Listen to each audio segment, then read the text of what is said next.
কিন্তু আল্লাহর নবী বলে দিয়েছেন এমন পরিস্থিতি যদি হয় তাহলে তুমি জামাতে শরীক না হয়ে পেশাব সারবে আগে। পেশাব শরীক ওযু করে জামাত যদি তুমি লাগাল নাও পাও, ফেরেশতারা জামাতীদের মধ্যে তোমার নাম লিখে নেবে। কারণ আমি রাসূল বুঝি পেশাবে তো লিখি হয়, ইসলামী ফেরেশতা বুঝে না।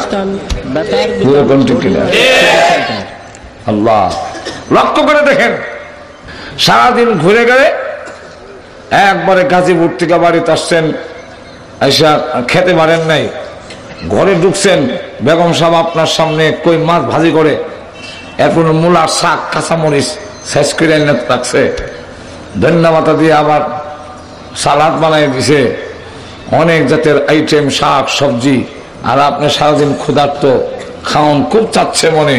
এমন সময় শোনা যায় পাশের মসজিদে খাতকাউনি সালা, এখন আপনি খাবেন না মসজিদে যাবেন? যদি নবী আমাদের মধ্য থেকে না হতেন তো বলতেন খায় না খেয়ে মসজিদে যাও, মসজিদে যাও, মসজিদে রেখে দেয়, রেখে দেয়, মসজিদে যা। মসজিদে গেলেও আপনি যখন নিয়ত বানতেন ফেটে বড় খিদা, বারবার নামাজের মধ্যে খালি কই মাছ।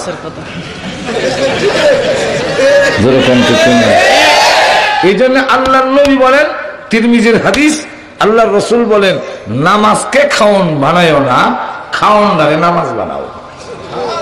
আর তো জোরে বলেন নামাজকে খাওন বানায়ও না। আলহামদুলিল্লাহ রাব্বিল আলামিন, যে কই মাছটা থুয়েছি, আর রহমানির রহিম মুলার শাকও আছে। তখন দেখা যাবে আপনার যদি ভিতরটারে কম্পিউটার দিয়ে আমার এসে করা হয় তাহলে দেখা যাবে আলহামদুল ভাগে ভাগে কই মাছ, আলহামদুল ভাগে ভাগে কাঁচামরিচ, আলহামদুল ভাগে ভাগে সালাদ, যেরকম ঠিক না। আর ইমাম সাহেব যদি ইন্না আতায় না পড়ে আপনার কাছে মনে হবে যে সূরা বাকারা শুরু করে দিয়েছে। সারা নামাজ খাওন খাওন হয়ে যাবে, যেরকম ঠিক না। তাই আল্লাহ রসুল বলেন নামাজকে খাওয়ান বানাও না, খাওয়ানটারে নামাজ বানাও। আপনি বলবেন এই দাঁত তাড়াতাড়ি সাবায়া দেয়, জিহ্বার তাড়াতাড়ি গিল, জমাত চলে যাচ্ছে, আর জমাত চলে যাচ্ছে। এই বারবার খাওয়ানোর ফাঁকে ফাঁকে নামাজ জমাতের কথা যে বলবেন, খাইয়া যদি জমাত লাগান নাও পান, জমাতে যারা ছিল আপনার নামও জমাতের মধ্যে লেখা হবে। বুঝছেন? তাহলে রসুল যদি না আমাদের মধ্য থেকে না হতেন তাহলে আমাদের দুঃখ দুর্দশা বুঝতেন না। আল্লাহর যদি উদ্দেশ্য হয় মানুষকে হেদায়েত করা, মানুষকে স্বীকার করা, তাহলে মানুষ নবীরই দরকার। আমরা ছোট সময় দেখছি বক শিকারী, বক বক বুঝেন তো আপনারা? বক শিকারী একটা বককে ধরে প্রশিক্ষণ দেয়, এটা ভালো করে আদর আপ্যায়ন করে, এরপরে একটা পিঞ্জিরারে হাতা দিয়ে ভালো করে ঢাকে, আর বকটার পায়ের মধ্যে একটা রশ্মি দিয়ে বাঁধে, তার হাতে একটা লাঠি দেয়। এখন বক ধরতে গেলে আর একটা বকের দরকার, কাউয়া দিয়ে বক ধরা যাবে না। বক ধরতে গেলে যেমন বকের দরকার, কুড়া শিকারীরা কুড়া ধরতে গেলে যেমন একটা কুড়ার দরকার, ঠিক তেমনি হবে মানুষকে যদি হেদায়েত করতে হয় মানুষ নবীর দরকার। জিন্নাত নবী দিয়ে হবে না, ফেরেশতা নবী দিয়ে হবে না। এই কারণে কুড়া শিকারী একটা পিঞ্জিরার ভিতরে লুকায়, আর বকটারে রশ্মি দিয়া লাঠির সঙ্গে বেঁধে, লাঠিটা দিয়া লুকায় থেকে বকটারে নাড়ায়, সে লুকাই। আল্লাহ বলেন আনা কুনতু কানজান মাখফিয়া, আমি হলাম গুপ্তধন, মুহাম্মদ সাল্লাল্লাহু আলাইহি ওয়াসাল্লামের মাধ্যমে তোমরা ধরতে চাই। যখন চাইলাম আমি বিকাশিত হই, তো ফাখালাকতুল খালকা, আমি মুহাম্মদ সাল্লাল্লাহু আলাইহি ওয়াসাল্লামকে সৃষ্টি করছি যার মাধ্যমে তোমরা ধরবো। আর তো জোরে কান্না।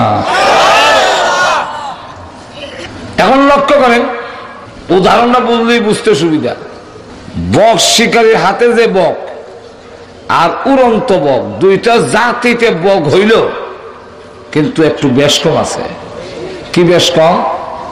যেটা মালিকের কাছে, এটা হইল মালিকের প্রশিক্ষণ প্রাপ্ত, যেরকম ঠিক কিনা? আর উড়ন্ত বকগুলো মালিকের প্রশিক্ষণপ্রাপ্ত নয়, জঙ্গলি বক। আর তো ধরে কম নবীরা বললেন আল্লাহর প্রশিক্ষণ প্রাপ্ত। আর তো ধরে কম আর আমরা হইলাম জঙ্গলি জঙ্গলি মানুষ। প্রশিক্ষণপ্রাপ্ত বকটা যদিও মালিক যে জাতি এই জাতের মধ্যে না, কিন্তু মালিকের সাথে বিচ্ছিন্ন নয়। আর তো ধরে কম রশি দিয়া লাঠির সাথে বান্দা, লাঠি দিয়া নাড়ায়, যোগসূত্র আছে রশির। যেরকম ঠিক কিনা? উড়ন্ত বকের সাথে মালিকের কোনো সম্পর্ক নাই। ঠিক নবীরা যদিও আমাদের জাতি মানুষ, কিন্তু আল্লাহর সাথে সম্পর্ক বিচ্ছিন্ন নয়। ওহির রশি বান্দা, ওহির দূর বান্দা, ওহি দিয়ে নাড়ায়। যেরকম ঠিক কিনা? আর আমাদের সাথে আল্লাহর ডাইরেক্ট কোনো সম্পর্ক নাই, সম্পূর্ণ বিচ্ছিন্ন। বক লড়াইলে একটা বক কয়, আরে আমার জাতি ভাই উড়াল দিতেছে, চল যাই। কাছে আইলেই চঙ্গল দিয়ে ধরে। এমনি সে ছুটতে চায়, নখ দিয়ে আঘাত করে, টুট দিয়ে আঘাত করে, তখন দেখা যায় রক্তাক্ত হয়। কিন্তু এরপরও প্রশিক্ষণ বকটা ক্যাক ক্যাক করে শব্দ করে তা মালিককে বুঝায় রক্তাক্ত করে ফেলেছে, কিন্তু ইয়ার পরও ছাড়তেছি না, আপনার কাছে না হোসাইয়া থাকতাম না, হাত বাড়াইয়া ধরেন।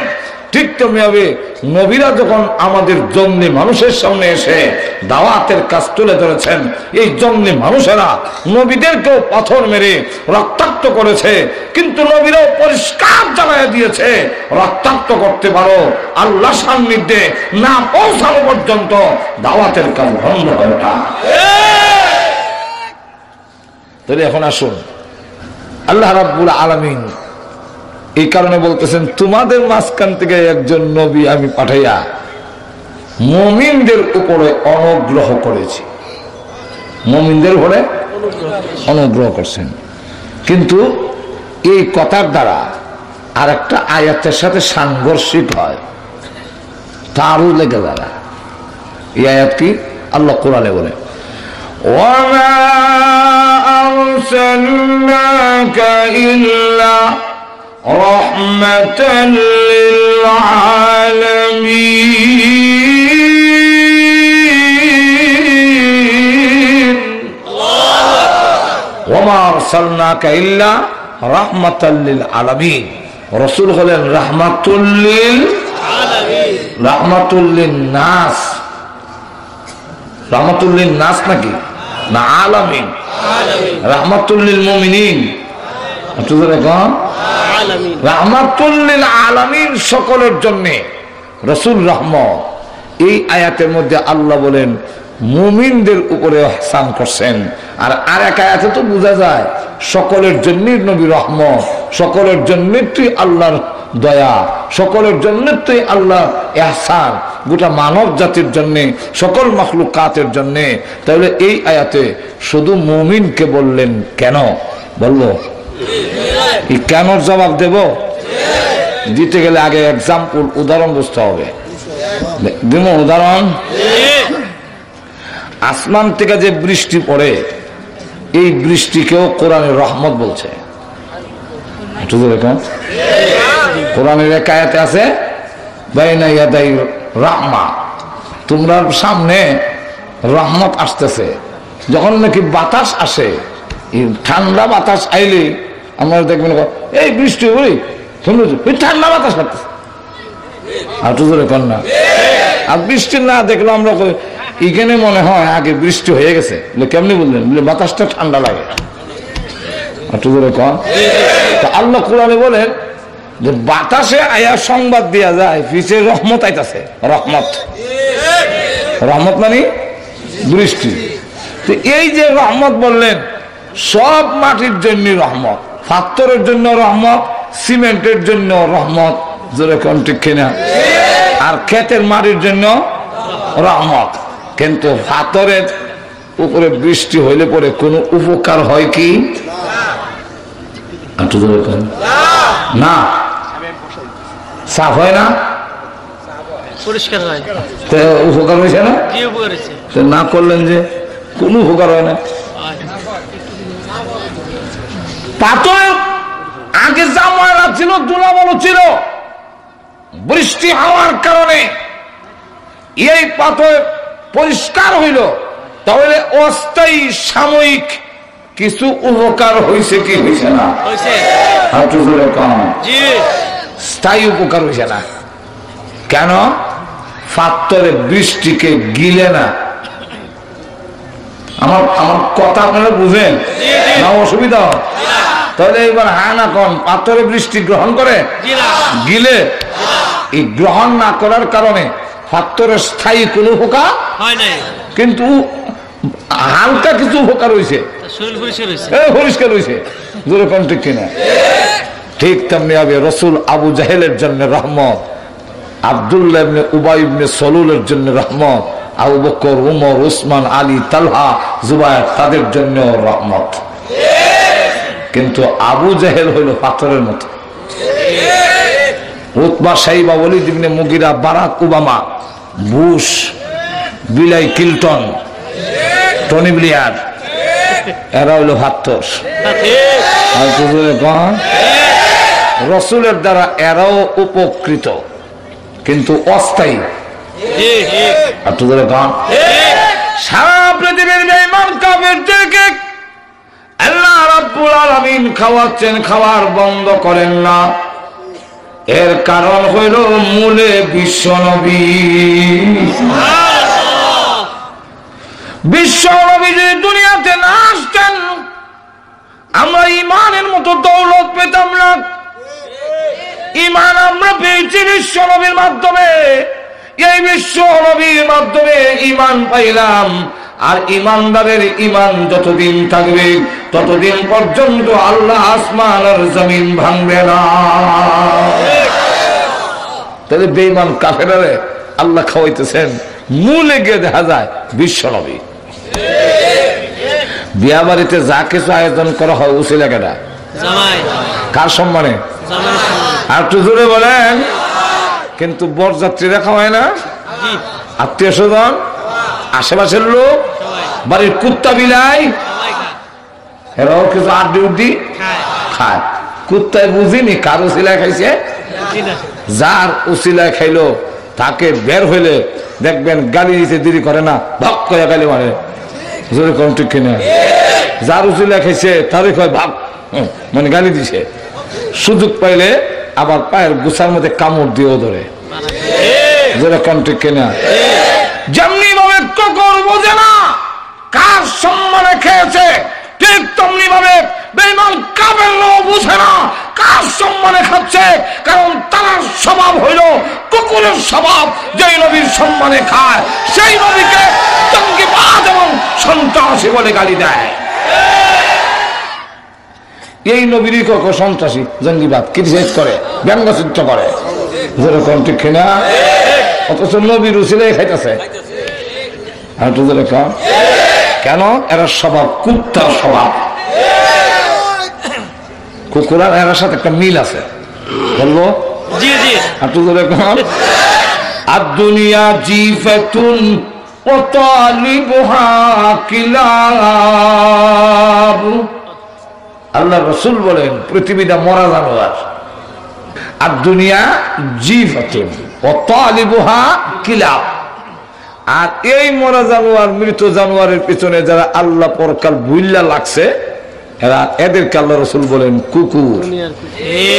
আর তুজুরে বলেন মুহাদ্দিসিনে কেরাম এর ব্যাখ্যায় আনছেন যে এই যে কুকুর বললেন, মরা জানোয়ার কি শুধু কুকুরই খায়, শিয়ালে খায় না?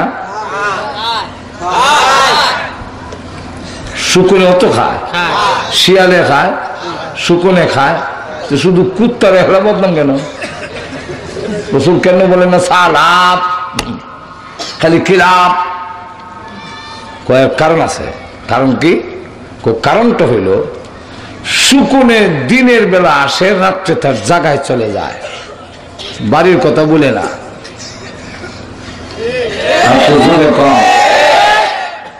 লক্ষ্য করে দেখবেন শিয়াল রাত্রের বেলায় আসে, দিনের বেলা আসে না, তার বাড়ি জায়গা চলে যায়। আর কুত্তা 24 ঘন্টাই ফেড আছে আর জানোয়ার আছে। কুকুর যেইভাবে মৃত জানোয়ার পেলে মালিকের কথা বলে যায়, বাড়ির কথা বলে যায়, ঠিক তেমনি ভাবে যেই সমস্ত লোকেরা দুনিয়ার মরা জানোয়ার পাইয়া আল্লাহ মালিকের কথা বলে যায়, পরকালের কথা বলে যায়, হ্যাঁ, আর কুকুরের মধ্যে কোনো পার্থক্য থাকে না। যাক, দুনিয়াতে তারা কাফেররা বিশ্বনবীর দ্বারা উপকৃত হয় কিনা? এটা কি স্থায়ী না অস্থায়ী? আর একটু জোরে বলে যে কাফেররা সাময়িক উপকৃত হয় বিশ্বনবীর মাধ্যমে। কি উপকারটা? যে আল্লাহ তাদেরও খাওয়াইতেছেন বিশ্বনবীর সম্মানার্থে। জোরে কোন ঠিক না? পরে কালেও কাফেররা অস্থায়ী উপকার হবে, কাফেররা পরকালেও অস্থায়ী উপকার। বলবো একটু জোরে কান। কিয়ামতের কঠিন ময়দান যেদিন কায়েম হবে, এই জমিন যেদিন তামা হয়ে যাবে, মাটি থাকবে না, এই পৃথিবীতে হবে হাসরের মাঠ। এখানেই এই গাজীপুর, মাওনা, শ্রীপুর, যে যেখানে কবরে ঘুমায় আছেন এখান থেকে উঠে এখানে উঠবেন, আরেক কানে যাইতে হবে না, ট্রাক দিয়ে আপনাদের আরেক কানে সাপ্লাই দেওয়া হবে না। এই পৃথিবী হবে হাসরের মাঠ। বলতে পারেন হুজুর, লোকজন কিভাবে জায়গা হবে? আটলান্টিক মহাসাগর সহ সব যখন ভরাট করে ফেলবে, সব পাহাড় যখন লেভেল করে ফেলবে, এই পৃথিবী একবারে ছোট হবে না, অনেক বিশাল। বর্তমান কাবাগর যেখানে সেখানে হবে আল্লাহর আরশ। সব যখন এই ময়দানে উঠবেন, তখন দেখবেন এই জমিন আর মাটি নয়, তামা হয়ে গেছে। কেন? তামা হইলে গরম হয় বেশি। লোহা, তামা, কাঁসা, অ্যালুমিনিয়াম, টিন, এই জাতীয় জিনিসগুলো এইভাবে জমিন যখন তামা হয়ে যাবে, গরম পা রাখা যায় না। সূর্যটা, যেই সূর্য পৃথিবী থেকে বিজ্ঞানীরা বলেন 9,30,00,000 মাইল দূরে, আল্লাহ রসুল বলেন এই সূর্যটা চৌকে সুরমা দিতে গেলে সুরমা দানিতে একটা শলা দেয়, যারা লাগায় মরাইয়া, এই কাজী যদ্দুর লম্বা হবে।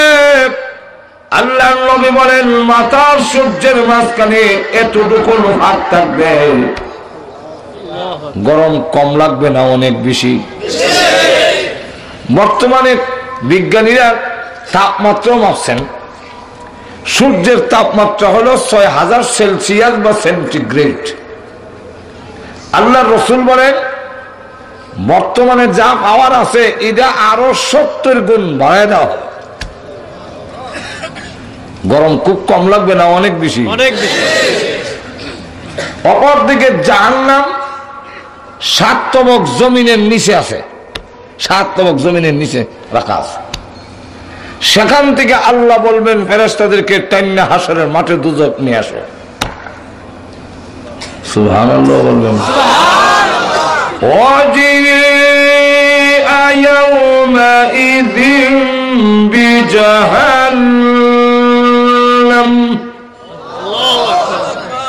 জাহান্নামকে টেনে আনো। আল্লামা আশরাফ আলী থানভী রাহমাতুল্লাহ আলাইহি জাহান্নামের আকৃতি বয়ান করছেন। 30,000 মাথা, প্রত্যেকটা মাথায় 32,000 করে দাঁত, এক একটা দাঁত হবে উহুদ পাহাড়ের সমান। নাক আছে, নাকের ছিদ্রের মধ্যে রশ্মি লাগানো আছে। 19 জন ফেরেশতারা এটার কমান্ডিং অফিসার, আর এক একজনের অধীনে 70,000 করে। শুধু ফেরেশতা যে সেও রশ্মির যারা ধরে রাখছে, এই কাত থেকে এই কাত পর্যন্ত দূরত্ব হলো 70 বছরের রাস্তা। আর বড় ফেরেশতা কত বড় তখন বয়ান দেওয়ার টাইম আমার নাই। বড় ফেরেশতা যে জাহান্নামের বড় যিনি উনি কত বড় হবে, একটা কিতাব আছে আমার কাছে, এর নাম হইল ফেরেশতুনকা আজিব হালাত।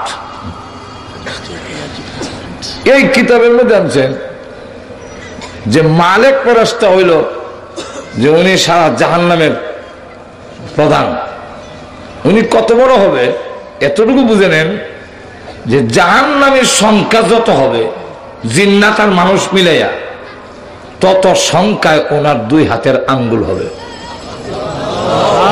আরো আসতে বলেন, মহিলারা শুনে নেবেন। এত সংখ্যা যদি আঙ্গুল হয়, আল্লাহ আমাদের দেশের কোন কোন সন্ত্রাসীকে ধরতে গিয়া 3 বাহিনী লাগায়। আর তো জোরে কম। আল্লাহ বলেন ফাইজলামি করো না, দৃষ্টতা দেখাও না। তুমি যত বড় শক্তিশালী সন্ত্রাসী চাঁদাবাজি হও, জাহান্নামের ফেরেশতা ধরতে গিয়ে 2 আঙ্গুল লাগাবে না, 1 আঙ্গুল লাগাবে।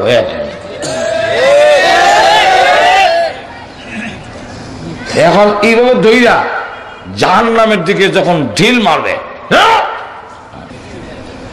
কিতাবে লেখেন 70 বছর পর্যন্ত সে শুধু যাইতেই থাকবে। কি শক্তি হাই নেমে করতে হিসাব করে করো, ঠিক কিনা? যাক, সবে মিল্লা জাহান্নামের রশিদ ধরছে, কিন্তু জাহান্নাম মানুষ দেখার পরে হাসরের মাঠে একান্ত ক্ষুধার্ত বাঘের নাই হুঙ্কার দেয়, দাঁতে দাঁতে কষা লাগায়, খট খট খট খট, গুসায় জুমুন ফেটে যাবে।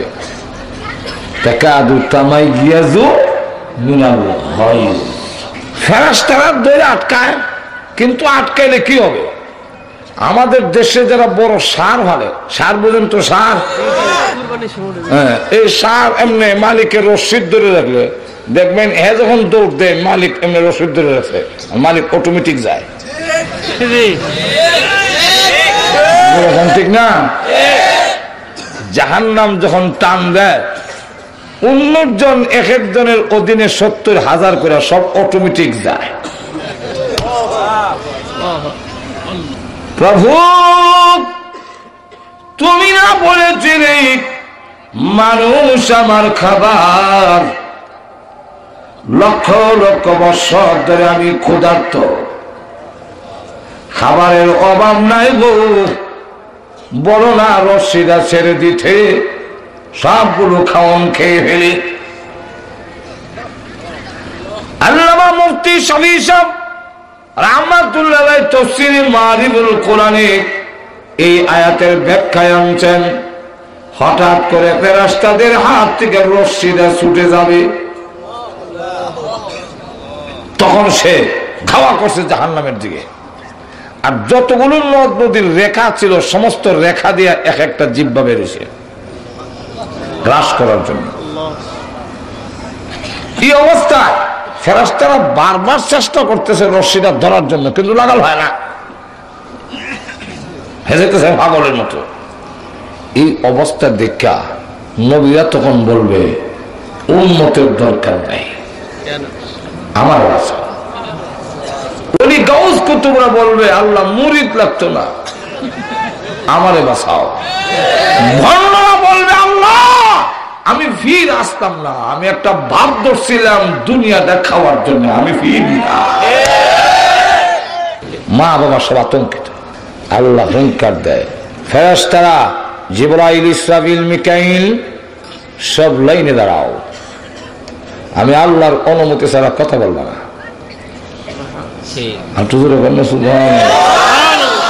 আসেনি কোরআন শরীফ, ইয়াউমা ইয়াকুমুর রূহু ওয়াল মালাইকাতু সাফফা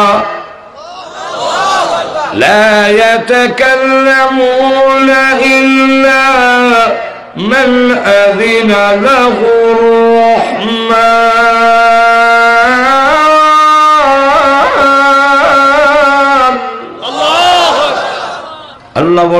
আমার অনুমতি ছাড়া, রহমানের অনুমতি ছাড়া কোনো কথা।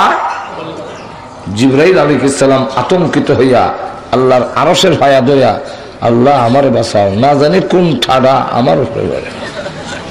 আল্লাহ হুঙ্কার দেয়, লিমানিল মুলকুল ইয়াউম, আজকের রাজত্ব কার? রাজত্ব রাষ্ট্রীয় ক্ষমতা হইয়া যা ইচ্ছা তা কইছ, যা ইচ্ছা তা করছ। এখন বল, প্রতিষ্ঠান আইনা নমরুদ, আইনা ফিরাউন, নাম ধরে রাখবো। নমরুদ কইরে কথা কস না, কস না এখন কথা। বুশের নাম তো লই তুই না, কারণ পুরান ভাগরেরই বাত নাই, আবার বলে নতুন ভাগর। ওই সময় আমাদের নবী, বিশ্ব নবী, তিনি তখন বলতে থাকবে, উম্মতি উম্মতি ওনা, নফসি নফসি না। তিনি তখন বলবেন, আনতা আহকামুল হাকিমিন, আল্লাহ তুমি তো বিচারপতি, দেও বিচারপতি। আনতা রাব্বুল আলামিন, তুমি তো সকলের পালনেওয়ালা। আনতা রাব্বুস সামাওয়াতি ওয়াল আরদ, তুমি আসমান জমিনের মালিক। আনতা রাব্বুল আরশিল আযীম, তুমি মহান আরশে আযীমের মালিক। আনতা যুল জালালি ওয়াল ইকরাম, তুমি সম্মান ও মর্যাদার অধিকারী। আনতাল হাইয়ুল কাইয়ুম, তুমি চিরঞ্জীবী, তুমি নিজে কায়েম ছিলে, সকলকে কায়েম তুমি রেখেছ। আল্লাহ তুমি যদি আমাদেরকে হুঙ্কার দাও, আমরা তো তোমার গোলাম, তুমি আমাদের মনিব। মনিবে হুঙ্কার দিলে গোলামের কি ক্ষমতা আছে তার পাল্টা পাল্টি করা? এমন ভাবে প্রশংসা শুরু করবে, বিশ্ব নবী জিন্দেগিতে এত প্রশংসা আল্লাহর কোনদিন করেন নাই। আল্লাহ ডাক দিয়ে বলবে, নবীজি মাথা উঠান, আপনারা প্রশংসা শুনে আমি আল্লাহর রাগ গুসা ঠান্ডা হয়ে গেছে। এই কিয়ামতের কঠিন ময়দানে সর্বপ্রথম আপনাকে আমি আল্লাহ কথা বলার জন্য অনুমতি প্রদান করলাম। আপনি কথা বলেন, সম্ভব। হাসরের মাঠে দাঁড়ায় দিছে তামাক জমিনে সূর্যের নিচে কতদিন? একটা দিনই হবে এই পৃথিবীর হিসাব মতে 50,000 বছরের সমান। 1000 বছর? 50,000 বছর। আমার কথা না, আল্লাহ কুরআনে বলে দিয়েছেন, মিকদারুহু 50 আলফ সানা, 50,000 বছরের সমান একটা দিন দাঁড়িয়ে রয়েছে। এখানে নমরুদ আছে, ফেরাউন আছে, হ্যাঁ, আবু জাহেল আছে, আবু লাহাব আছে, বুশ আছে, বারাক ওবামাও থাকবে না? থাকবে না? থাকবে। আপনিও থাকবেন, আমিও থাকবো। ঠিক না? আল্লাহ রাব্বুল আলামিন সবটের দাঁড় করে রেখে দিয়েছেন, কোন কথাই কয় না। আর খালি তার 50,000 বছর। চিন্তা করছেন বিষয়টা। এখন হাসরবাসীরা বলবে যে আমরা একটা ফায়সালা হয়ে যাক, জান্নাত আর জাহান্নাম বুঝি না, একটা ফায়সালা হোক। কোন লোককে যদি একবার খালি কোর্টে আনে আর নেয়, আর একবার মাথা বাইর করে আবার নেয়, ফাঁসি দিবনি না দিত না, এরকম একটা টানাটানি যদি থাকে, তখন জানে এইভাবে নেয়। এখন কিভাবে কোর্ট কাছারিতে টানা হাসার থেকে একটা দেলাম তো জোরে ঘন্টা হাসরবাসীরা বলবে একটা ফায়সালা হয়ে যাওয়া বলা, দেলাম দুজবই। কিন্তু কথাটা বলবে কে? বলে একটা ফায়সালা করেন। সব হাসরবাসীর গিয়ে হয়, আপনার নাম রাব্বা, আপনার নাম রাব্বা, আব্বা মানে আদম আলাইহিস সালাম, সকলের আব্বা তো আদম আলাইহিস সালাম। আপনার নাম রাব্বা, তুই কি করা? একটু কন্যা বিচার আরম্ভ হইতো, বলে 1000 বার মাপ চাই। হাদিস শরীফ আসছে, মুসলিম শরীফে, তখন বলবে ইতু নুহা, তোমরা নূহ নবীর কাছে যাও। নূহ নবীর কাছে গিয়ে বলবো, আপনি না আমরা শরীয়তের প্রথম নবী, আপনি একটু মেহরবানি করে আল্লাহর কাছে বলেন না, বিচারটা মানে বেহেশত দিবেন না, বেহেশত একটা দেওয়া লাভ এই কথাটা আল্লাহর কাছে বলেন। নবী আমিও মাপ চাই। বলে কেন? বলে আল্লাহ যদি উল্টা আমার জিজ্ঞাসা করে যে হাজার হাজার মানুষ মরলো, তোমার ছেলে যে সময় মরে এই সময় সিল্লি মাসে লেগে গেল, এর আগে সিলি দিলা না, এটা জবাব দেওয়া আগে আমি না। তোমরা যাও ইব্রাহিম নবীর কাছে, তো ইব্রাহিম নবীর কাছে সবাই গিয়ে আপনারা খলিলুল্লাহ, আল্লাহ উপাধি দিয়েছেন, আপনি আল্লাহর জন্য আগুনে জাপ দিছেন, ছেলে কুরবানি করছেন। হ্যাঁ, যদিও উনি তো কুরবানি করে দিয়েছে, কুরবানি ওইসা না, এটা হলো ভিন্ন, উনি তো করিবেন সব ডাক্তার ইয়া যেরকম ঠিক খেয়ে নেন। এখন আপনি কোরবানি করছেন, আপনি অনেক কিছু আপনি বলেন না। ইব্রাহিম নবী বলেন আমি মাপ চাই। বলে কেন? আল্লাহ যদি উল্টা জায়গায় বউরে বোন কইসলা কেন? কথা বুঝেন না? মুসলমান মিশা কথা বলতে পারে না, কিন্তু মিশাও না, আবার একটা শব্দের দুইটা অর্থ হইতে পারে, এমন কথা বলা জায়েজ আছে, এমন কথা বলা জায়েজ আছে। যেমন হযরত আবু বকর সিদ্দিককে জিজ্ঞাসা করেন হিজরতের রজনীতে, আরে কাফের যে ও আবু বকর তোমার সাথে লোকটাকে? আবু বকর সিদ্দিক বলেন হিজরতের দিন রওনা দিছি, এখন যদি বলি মোহাম্মদ তো তুই এক্ষুনি আমরা আটকাই দিব, আর যদি বলি মোহাম্মদ না মিথ্যা হবে, মুসলমান মিথ্যা বলতে পারে না। তাই তিনি বলেন হুয়া রাজুলুল্লাযী ইয়াহদিনি, তিনি ওই ব্যক্তি যিনি আমার পথ দেখান। দেখেন এক গুলে দুই শিকার, এদের দুইটা অর্থ। একটা অর্থ হইল যে দুনিয়ার হয়তো আরব দেশে এক জায়গা থেকে আরেক জায়গা যেতে গেলে পথ দেখান না লোক ছাড়া জায়গা যাওয়া যেত না, ওই লোকটাই বুঝে রয়েছে মনে হয় পথ দেখাবে লেগে একটা লোক রাহাব রয়েছে। আর আবু বকর সিদ্দিক বুঝাইছেন উনি ওই ব্যক্তি যিনি আমার বেহেশতের পথ দেখায়। কথাটা বুঝেন না? ইব্রাহিম আলাইহিস সালাম উনি যে বলছেন ওনার ওয়াইফ রে বোন, জালেম বাদশাহ তার রাষ্ট্র দেয়াইতেছে, আর তার নিয়ম হইল সাথে যদি ওয়াইফ থাকে স্বামীর একটা বউ লইয়া যায়, সুন্দরী বউ লইয়া নিয়ে যায়। এখন উনি যদি কয় আমি ওনার স্বামী, তো একটা বউ লই দিব, এর লেগে তিনি বললেন উনি আমার বোন। আর ওনাকে বললেন তুমি কিন্তু কইও আমি তোমার ভাই, আমি ভাই পরিচয় দিছি। এটা কোন দৃষ্টিকোণ থেকে? আমাদের ব্রাহ্মণবাড়িয়ার একজন বড় আলেম ছিলেন, ওনার নাম তাজুল ইসলাম সাহেব রহমতুল্লাহ আলাই, যার উপাধি ছিল ফখরে বাঙ্গাল। উনি বিয়ে করছেন উজানির কারি ইব্রাহিম সাহেবের মেয়ে। তো ইব্রাহিম সাহেব আসছেন ছেলে দেখার জন্য, ছেলে যোগ্য কিনা। তা এইসব প্রথম প্রশ্ন, কারণ আমরা দেশে তো আমরা আগে গ্রাম এলাকা দেখতাম, প্রশ্ন করতে গেলে জামাই দেখতে গেছে কৃষক লোকেরা, তখন প্রশ্ন করতো। তো একটা লোকের প্রশ্ন করে মেট্রিক পরীক্ষা দিয়ে এসে ওই সময়ে, তো লোকটারে জিজ্ঞাসা করে বাবা বলেন তো দেখি 4টা গরুর কটা ঠেং? তো উনি বলেন 4টা গরুর 18টা ঠেং। আমি সকলে শুনলাম আপনি মেট্রিক পরীক্ষা দিয়েছেন আর 4টা গরুর 18টা ঠেং, না এই ছেলের কাছে বিয়ে দেওয়া যায়, চলে যাই। তো বাড়ির লোকেরা কয় তুই কি বললে, ব্রেন পাস করছো, ব্রেঞ্চি পাস করছো, 4টা গরুর কটা ঠেং এটা কইতে না? 4টা গরুর কটা ঠেং এটা বলতে পারবো না, মেট্রিক পরীক্ষা দিয়েছি না। তো 4টা গরুর তুই 18টা করে কেন? বলে 4টার তো 4টা গরু 16টা, 4টা গরু 16টা। আর আমার মতো একটা ছেলে যে মেট্রিক পরীক্ষা দিয়েছে, হেরে যে এই জাতীয় প্রশ্ন করছে, হের 2টা ঠ্যাং আমি যোগ দিয়েছি, 18টা হয়েছে, যেরকম ঠিক না? এই জাতীয় আগে প্রশ্ন করতে গিয়া আর যারা যারা কিছু পণ্ডিত একটু প্রশ্ন বলে কোন সূরায় 9 মিম, কোন সূরায় 9 মিম, কথা বলবেন না? তো কারি ইব্রাহিম সাহেব রহমতুল্লাহ জিজ্ঞাসা করেন ফখরে বাঙ্গাল মহতাজ সাহেবকে যে আপনার আব্বা আপনার কি হয়? আমরা বলতাম এটাকে একটা প্রশ্ন হইল, আব্বা তো আব্বাই, আব্বার আব্বা কি হয়? বেশির থেকে বেশি বলতাম আব্বা আমার মার স্বামী হয়। কিন্তু ফখরে বাঙ্গাল রহমতুল্লাহ সঙ্গে সঙ্গে জবাব দেয় ভাই হয়। উনি প্রশ্ন করেন আপনার আব্বা আপনার কি হয়? উনি বলেন ভাই হয়। এমনি কারি ইব্রাহিম সাহেব রহমতুল্লাহ বলেন ছেলে উপযুক্ত, বিয়ে দেওয়া যায়। আব্বা আবার কি হয় এটা প্রশ্ন করলেন কেন? তখনই উনি বুঝে ফেলছেন যে কোন দৃষ্টিকোণ থেকে প্রশ্ন করছে।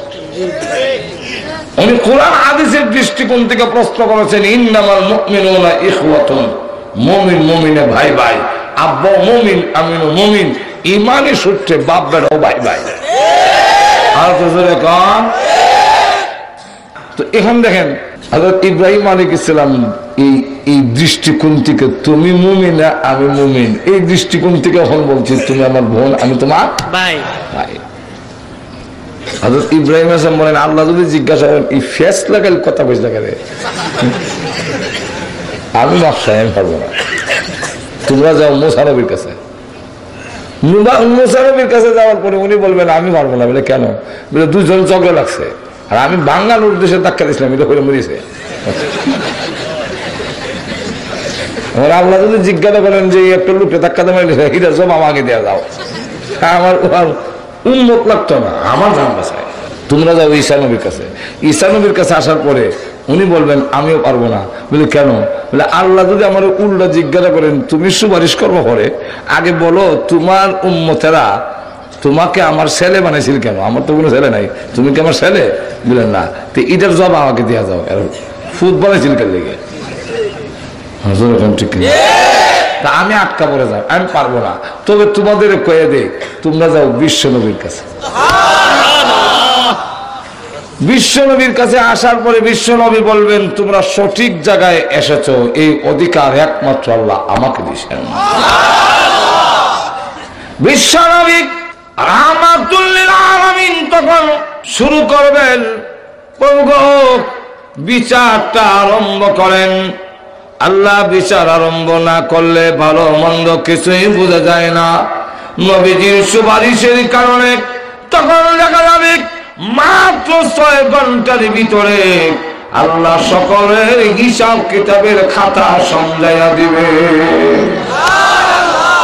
কয় ঘন্টা? হাদিসের মধ্যে 6 ঘন্টাই যে না, হাদিসের মধ্যে আসছে নিসফুন নাহার। এটা আমি হিসাব করিয়া 6 ঘন্টা আমরা রেডি করে দিলাম আর কি, ভালো বোঝেন না? নিসফুন নাহার অর্ধেক দিন। অর্ধেক দিন বলতে নাহার বলা হয় সূর্য উঠার পর থেকে ডুবা পর্যন্ত, ডুবার পরটার নাম লাইল। তো এই লাইল আর নাহার মিললে হলো 24 ঘন্টা। তো দিনে রাইতে ছোট বড় আছে না, তো সব গড়ে হিসাব করলে ক ঘন্টা পরে? 12 ঘন্টা। একদিন 12 ঘন্টা, ওই লাইন 12 ঘন্টা, সব মিললে 24 ঘন্টা। তাহলে নিসফুন নাহার যদি হয় তাহলে 12-এর অর্ধেক করলে কত হয়? 6 ঘন্টার ভিতরে হিসাব শেষ। এবার বলেন এই যে পরিত্রাণ হইল হাসরের ময়দানের কষ্ট থেকে, আবু জাহিল হইল, আবু লাহাব হইল, এটা কি স্থায়ী উপকার না অস্থায়ী? কম এই অস্থায়ী লাভবান কিয়ামতের কঠিন ময়দানে আবু জাহিল হয়েছে নি? কম সুপারিশে বিছানানো হয়েছে না? এই ফায়দাটা তো হয়েছে, পরের তো হয়েছে না। ঠিক না? এই জন্য বৃষ্টি হইলে আসমান থেকে পাথরের যেমন অস্থায়ী উপকার হয়, স্থায়ী উপকার হয় না। এই কাফেররা হইল পাথরের মতো। আসমান থেকে যখন বৃষ্টি পড়ে, সিমেন্ট যদি তাকে বাইরে, বৃষ্টি পড়লে শক্ত থাকে না নরম হয়? প্রথমত নরম হয়, এটা বুঝেন না কেন? সিমেন্টের মধ্যে পানি দিলে গলে যায়, হাওড়ার করে গলে যায়, কিন্তু পরে শক্ত হয়, পরে হাত তর হয়। তাহলে আগে ভালো আছিল, পরে খারাপ হয়েছে, হাত তর হয়ে গেছে। ঠিক কিনা? কেন? কারণ হইল সিমেন্টে পানি গিলে কিন্তু রাখে না, ছাইড়া দেয়, ভিতরে রাখে না, ছাইড়া দেয়। এই কারণে আগে ছিল হাওড়া, হরে হয়েছে মাত্র শক্ত হয়ে গেছে। এক দৃষ্টান্ত হলো মুনাফিকরা। আর একটু জোরে বলেন, মুনাফিকরা রাসূলকে গিলে কিন্তু ভিতরে রাখে না, উগলায় ছেড়ে দেয়। এই কারণে কাফেরের চাইতে আরো শক্ত হয়ে যায়। আর জমিনের যে মাটি পানি গিলে এবং ছাড়ে না, রাখা যায়। এই কারণে স্থায়ী উপকার ক্ষেতের মাটির হয়। এর দৃষ্টান্তটা হলো মুমিনের। আর একটু জোরে বল, لقد من الله على المؤمنين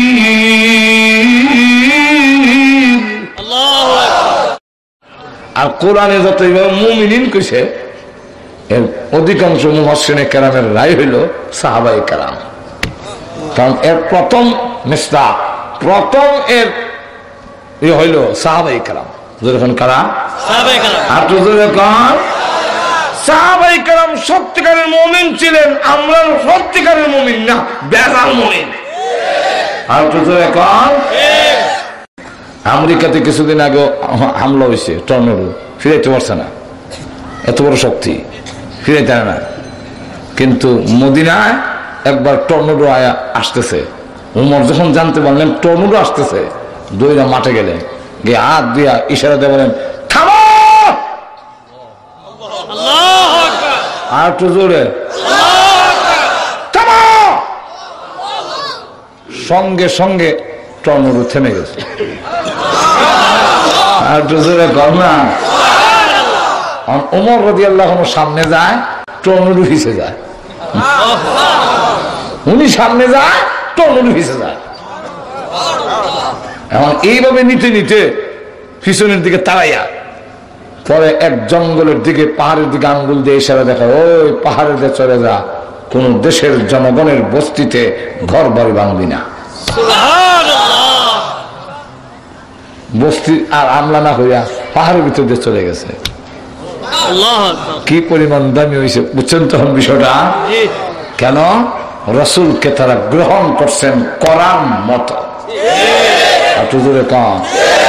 রাষ্ট্রপ্রধান কিন্তু জবের রুটি জৈতুনের তেল দিয়া খায় রাষ্ট্রপ্রধান আমিরুল মুমিনিন।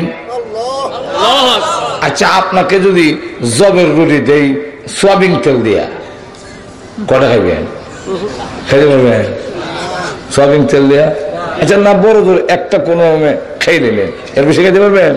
পেটের বুকের ছুটে হয়তো সাবাইয়া গিল্লা খানে খাই নিলেন। আমিরুল মুমিনিন জবের রুটি, গবের না, জবের রুটি জৈতুনের তেল দিয়া খায়, কঙ্কাল হয়ে গেছে, উমরের হাড্ডি গোনা যায়। সকলেই কয় উমর যদি এইভাবে চলতে দেখে বেশি দিন থাকবে না, শেষ হয়ে যাবে। ওনাকে কে বলবে? পর্যাপ্ত পরিমাণে ঘম পাওয়া যায়, পর্যাপ্ত পরিমাণে যখন গোস্ত পাওয়া যায়, তো জৈতুনের তেল দিয়া না খাইয়া গোস্ত দিয়া যদি খান তাহলে তো একটু ভালো হইতো। এই কথাটা বলতে তো সাহস পায় না। মিস্টার ইবলিস উমর যে পথ দেওয়া যায় এটা তো যায় না, মিস্টার ইবলিস ওই। আল্লাহ রাসূল বলেন উমর তোমাকে দেখলে মিস্টার ইবলিসও ভয় পায়।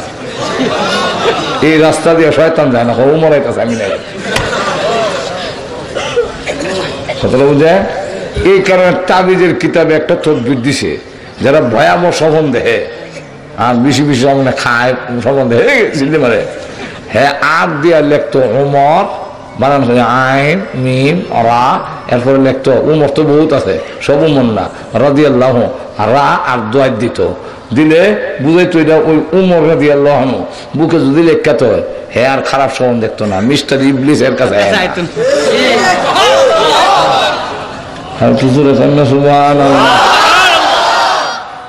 কে বলবে? সকলে মিললে ওনার মেয়েকে বলি, ওনার মেয়ে যদি ওনার মেয়ে কিন্তু ফদে বড়, বিশ্ব নবীর আদরের স্ত্রী উম্মাহাতুল মুমিনিন হযরত হাফসা রাদিয়াল্লাহু আনহা, ওনার কাছে যাই, ওনারে গিয়ে ফাটাই। তো ওনারে সকলে কইয়া আপনার আব্বারে গিয়ে এখন দেশে গম অভাব নাই, গোস্তের অভাব নাই, এখন খাইলে কোনো সমস্যা না, অসুবিধা কি? তো উনি গিয়ে আব্বা দেশের স্বার্থে, জনগণের স্বার্থে, ইসলামের স্বার্থে স্বাস্থ্যের তো দরকার, পর্যাপ্ত পরিমাণে গম পাওয়া যায়, গোস্ত পাওয়া যায়, একটু খাইতেন যদি। কইতে দিয়েছে উমর কান্দা শুরু করতে দিয়েছে। আব্বা আপনি কাঁদছেন কেন? মা জীবনে কোনদিন কল্পনা করি নাই গো তোমার কাছ থেকে এই কথা আমি শুনবো। হ্যাঁ মা, তুমি না বিশ্ব নবীর আদরের স্ত্রী, অমা তুমি বলো গো আমার নবীজি কি খাইতেন? আম্মা জান হাফসা রাদিয়াল্লাহু আনহা বলেন, হে আব্বা আমি নিজে দেখেছি বিশ্ব নবী জবের রুটি জৈতুনের তেল দিয়ে খেতেন। ওমর বলেন মাগো কঙ্কাল কেন? আল্লাহর কসম আমার প্রাণ যদি চলেও যায় আমি নবীর তরিকা থেকে 1 ইঞ্চিও নড়তে পারবো না। তারা নবীকে গ্রহণ করেছিলেন সঠিকভাবে, এই কারণে তারা দুনিয়া এবং আখিরাতেও দামি। রাসূল বলেন জান্নাতের ভিতরে গেলাম, সুন্দর বালাখানা দেখে আকর্ষণ যখন হয়ে গেল, এত সুন্দর বালাখানা আমি দেখে আশ্চর্য হয়ে গেলাম, নবীকে আকর্ষণ করে ফেলেছে। বুঝতেছেন তো বিষয়টা কত আকর্ষণীয়, দামি দামি পাথর কারুকার্য। রাসূল 1 কদম 2 কদম বিল্ডিং এর দিকে যায়, ফেরেশতারা বলেন নবী ঘরটা কার জানেন? রাসূল বলেন কার জন্য বানাইছেন? আল্লাহ। কয়েক আরবির জন্য। রাসূল বলেন আলা আরবি। তখন ফেরেশতারা বলেন এক কুরাইশের জন্য। রাসূল বলেন আনা কুরাইশি, আমিও তো কুরাইশি। ফেরেশতারা বলেন এক যুবকের জন্য। রাসূল বলেন আমিও তো যুবক, আমি তো বুড়ো হয়েছি না। তাহলে বলো না নামটা বলো না কার জন্য? কুরাইশি, আরবি, যুবক, শাবাব, এইগুলা বলো। বলো তার নাম কি? নাম জানো না? তোমাদের নাম বলে নাই আল্লাহ? বলে হ্যাঁ, আল্লাহ এলান করে দিয়েছেন জান্নাতের ভিতরে, ও জান্নাতের খাদেম খদ্দামরা তোমরা ভালো করে স্মরণ রাখো, এই সুন্দর বালাখানা আমি তৈরি করে রেখেছি ওমর ইবনুল খাত্তাবের জন্য। অ্যালবামটি নিবেদন করছেন ইসলামী প্রযোজনা আমরা প্রতিষ্ঠান লাঞ্ছিত অপমানিত রাসূলকে ছাইরা আর তো জোরে কন্যা মুমিন রাসূলকে গ্রহণ করে দুনিয়া এবং আখিরাতে লাভবান। এই কথাটা আল্লাহ বুঝাবার জন্য বলছেন লাকাদ মান্নাল্লাহু আলাল মুমিনিন, আল্লাহু আকবার, মুমিনদের উপরে ইহসান। ওয়া মা আরসালনাকা ইল্লা রাহমাতাল লিল আলামিন।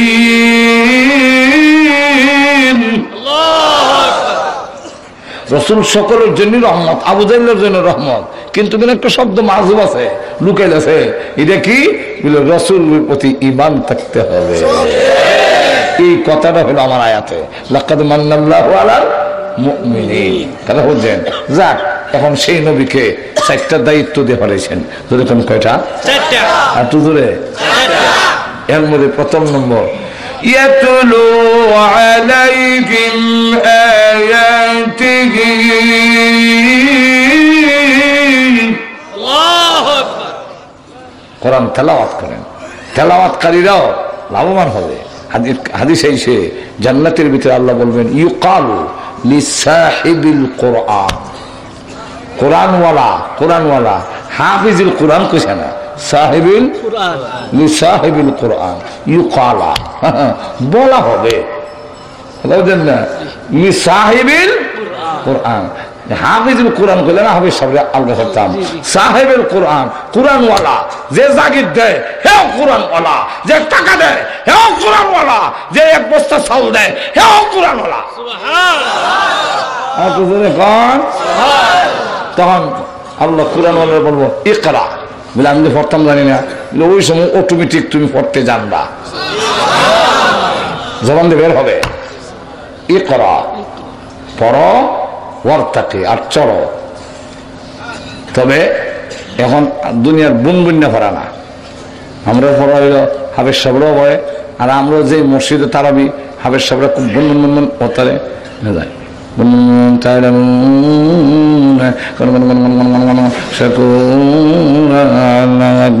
এখানে গিয়ে দেখবেন মুসল্লি বেশি।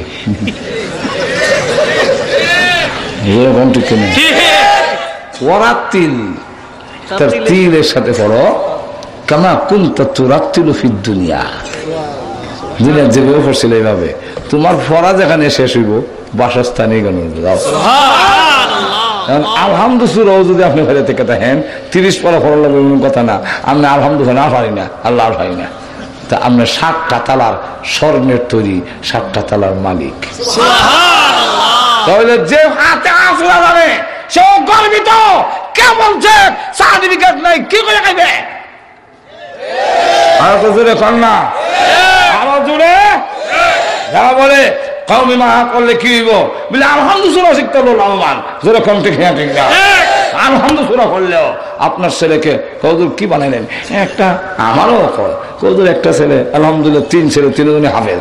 তখন 3 কৌদুর একটারে ডাক্তার, ডাক্তার বলে কি দিব, কি হবে বলেন? হ্যাঁ ডাক্তার আমার কি হইল, ঠিক হে কি হইল, হে কি হইল? ডাক্তার হইয়া কিছু কামাই করলো, পয়সার অভাব না, এখন খাইবার টাইম নেই, ঘুমবার টাইম নেই, ফ্যান ফুরে জায়গায় দিক দিয়ে ভাইয়া বানবার টাইম নেই। অনেক ডাক্তার রেখে দেখি কাপড় ফুরে বানবার টাইম নেই, ব্যস্ততা। কথা বলছেন না? জমা করলো, মার্কেট করলো, বাড়ি করলো, ডাক্তার সাহেবের কি হইলো, মরে যাবে সময় তো শূন্য হাতে। আর যে আলহামদুলিল্লাহ জানে 30 পারা কোরআন জানলে তো শুকুর আলহামদুলিল্লাহ। সব দুনিয়ার বিল্ডিং, দুনিয়ার সব ফালাইয়ে গেল, কিন্তু আখিরাতের বিল্ডিং 6666 তালার মালিক হইয়া মরতাছে। যেরকম ঠিক কিনা বড় আছে। والشمس وضحاها والقمر إذا تلاها। করবে আর কম্পিউটারের মতো অটোমেটিক দেখা যায় তালা, খালি দৌড়ে উঠতেছে তালা। আল্লাহু আকবার। যা কোরআন তেলাওয়াত, তেলাওয়াত করো, তেলাওয়াত বুঝো আর না বুঝবো, বুঝলে আলহামদুলিল্লাহ, বুঝতে পারলে আলহামদুলিল্লাহ, কিন্তু বুঝো আর না বুঝো সব ঠিক আছে, অ্যাকশন ঠিক আছে। বুঝতে পারলে আলহামদুলিল্লাহ, শুকুর আলহামদুলিল্লাহ, কিন্তু না বুঝলে তো হবে না তা না। তবে শর্ত দুইটা, আমার কথা না, আল্লাহ বলছেন, বলবো الذين آتيناهم الكتاب, যাদের কিতাব দিছি তার জন্য শর্ত হইল ইয়াতলুনাহু হাক্কা তিলাওয়াতি। 1 নম্বর শর্ত হইল তেলাওয়াতের হক আদায় করে পড়তে হবে, সহি শুদ্ধ করে পড়তে হবে।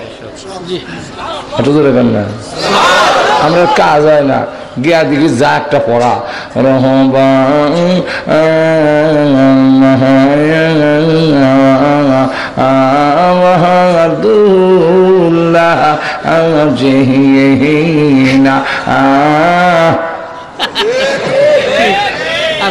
এরকম ধরা পড়লে কাজ হইব। হ্যাঁ, কষ্ট করে পড়েন, কোথায় করেন, সব আদেশ সাহেবের ডাবল। আপনি বলতেছেন ইন্নাল্লাযীনা কাফারু কাফারু কাফারু কাফারু সাওয়াউন সাওয়াউন, আবার বানা পড়ে আলাইহিম। কোথায় কোথায় যদি পড়ে, আল্লাহ রাসূল বলছেন হাফেজে কোরআন থেকে তোমার সব ডাবল সব হইবে, কিন্তু শুদ্ধ হলে পড়তে আচ্ছা যা। 1 নম্বর বিস্তারিত কোনের টাইম নেই। 2 নম্বর শর্ত হইল, 2 নম্বর শর্ত হইল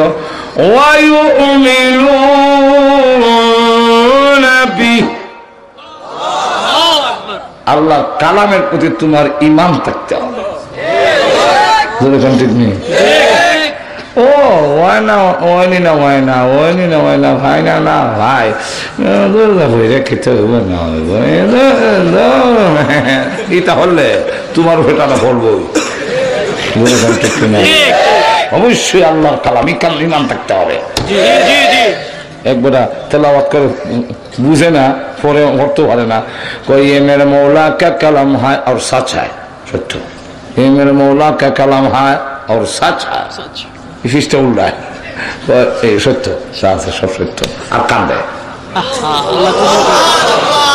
মরছে বলে কবরে রাখছে, যে আমরা কবরে দাফন করতে গেছি, জরুরি জিনিস কবর করে আছে গা, এমন মাটি সরে সেইগুলো আনতো, দেখে কবরে ফুলের বাগান, মেশকে আম্বরের গ্রাম। আল্লাহ তার কবরের জান্নাতের বাগান বানিয়ে দিয়েছে। বুঝো আর না বুঝো তেলাওয়াতের সব, যারা কেউ বুঝে না, বলে না বুঝলে সব নাই, এটা হলো মূর্খ পণ্ডিত। কম কোরআনের অনেক আয়াত আছে পৃথিবীর কোনো আলেমে বুঝে না। আল্লাহ কোরআনে বলছেন আলিফ লাম মিম, এর অর্থ আল্লাহ ছাড়া, কিন্তু রসুল বলছেন আলিফ লাম মিম পড়লে কমের পক্ষে 30টা সওয়াব পেবে। আর এটা স্বাভাবিক, এটা স্বাভাবিক না বললো সব। এগুলো ওই সাইডে বসে মশা কামড়ায়, ওই দূর থেকে একটা গাছ উঠে আনছে মশা ধরে বেলে গেছে, এখন এটা যে আমরা নেমে রাখা যায়। কেউ তুমি শুল্কা করে কোথা বুঝলাম না, মশা তারা বেলে গাছ টানছিলাম, জাহান লাগে না কাজ জায়গায়, তো তুই যদি সুটটা গাছ লইস, সুটটা গাছ বুঝো আর না বুঝো, এর মধ্যে ক্ষমতা দেওয়া লাগাই লেখা যায় বুঝলে না। সুটটা গাছ আল্লাহর সৃষ্টি, এটা যদি লাগাই লেখা যায়, আর কালাম তো আল্লাহর সৃষ্টি নয়, আল্লাহর সিফত, আল্লাহর অংশ, সুতরাং তুমি লাগাই দেখো কাজ যাইব জোরে কন্টে কিনা। আজকে কোরআন তেলাওয়াত বন্ধ করার ষড়যন্ত্র গভীরভাবে চলছে। সেই কোরআন আমরা ধরে রাখার জন্য প্রস্তুত আসিনি না। সারা বিশ্বে আজকে কোরআন আওয়াজ উঠেছে। আজকে আমেরিকাতে যে অবস্থা হচ্ছে, আমেরিকাতে আমরা দেশও আকাশে লক্ষ্য তারার জুলাক জ্বলেছে, এটা উনবার লেগে 30,000 টাকা দিয়ে আনে। কবি নজরুল ইসলামের গান উনবার লেগে 20,000 টাকা দিয়ে আনে। এখন ঠিক কিনা?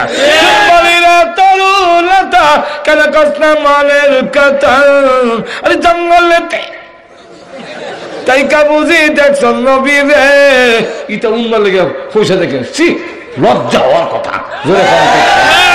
আর আমেরিকা মিশর থেকে একজন কারি সাহেবরে $8,000 খরচ করে নিয়েছে কোরআন শরীফ শোনার জন্য। কোরআন শোনার জন্য আজকে সারা বিশ্বে আমরা যখন কোরআন তেলাওয়াত করি আমেরিকায় সিলেটে শুরু হয়ে যায়, লন্ডন, তখন দেখা যায় আরে বাপরে বাপ কোরআনের যে একটা জাগরণ সৃষ্টি হয়েছে।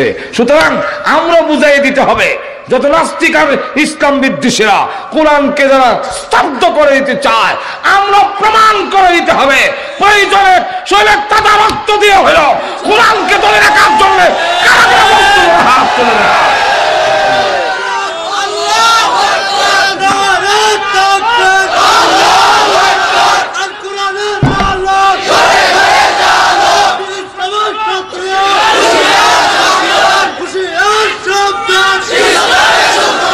আলহামদুলিল্লাহ, ধন্যবাদ জানাই কর্তৃপক্ষকে।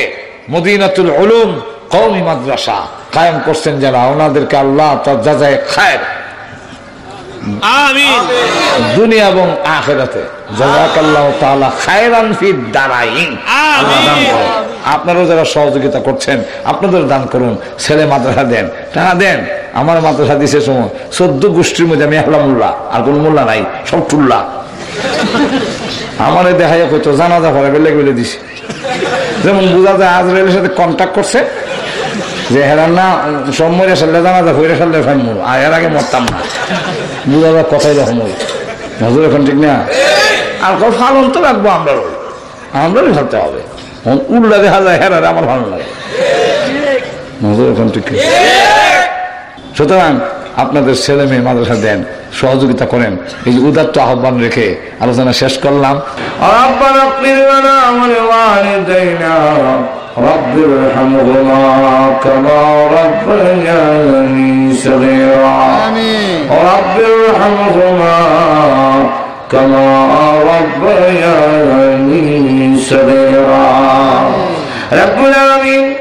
সারা জীবনের গোলার বোঝা মাথায় নিয়ে আসামির বেশে অপরাধীর বেশে বিক্ষোভ কাঙ্গালের মতো আর নিয়ে সাদা দাড়ি ভালো মুরব্বী নিয়ে নওজোয়ান ভাইদেরকে নিয়ে মাসুম বাচ্চা নিয়ে পর্দার আড়ালের নেকা মা বোনদেরকে নিয়ে আমি গুনাহগার মুসাফির অবস্থায় হাত বাড়াইলাম।